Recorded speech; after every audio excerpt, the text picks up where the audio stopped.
Bom dia, boa tarde, boa noite. Hoje eu vou fazer uma lareira ecológica. Comprei esse vasinho aqui de flor, paguei R$ 35. Ele tem um furo aqui embaixo, ó. Aí como eu vou forrar o fundo com um pouco de areia, já aproveitei e coloquei um papel laminado. Também já, se por acaso, né, passar algum pouco de calor, também já protege e não passar calor.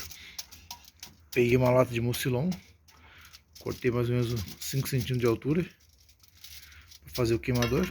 E comprei R$ 5 de pedrinha para fazer um fundo de acabamento. Vou mostrar o passo a passo para vocês aí. Ó, fiz um fundo com areia. Vou medir aqui, ó. Deixa um pouquinho mais baixo. Vou colocar um pouquinho de pedra no fundo ainda. Depois a latinha em cima. Já coloquei o fundo de pedra aqui. Agora eu vou centralizar o queimador.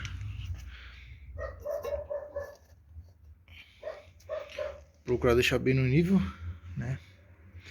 E agora eu vou completar a lateral com pedrinhas. Aí depois eu vou mostrar pra vocês ela funcionando. Ficou assim, ó. Ficou com uma luz no meio. Aí rodeada de pedrinha, né? Por causa do calor. E agora vamos fazer o teste, ver como é que funciona ou não funciona. Pai, Olha, ficou daquele jeito.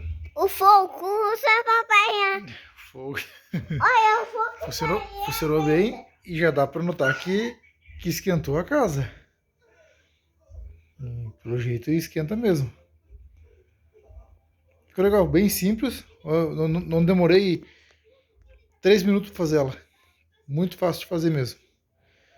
Só tem que tomar cuidado com a pequena agora perto dela. Mas ficou muito boa mesmo. Se gostou aí, deixa um curtir, se inscreve no canal. E fiquem com Deus.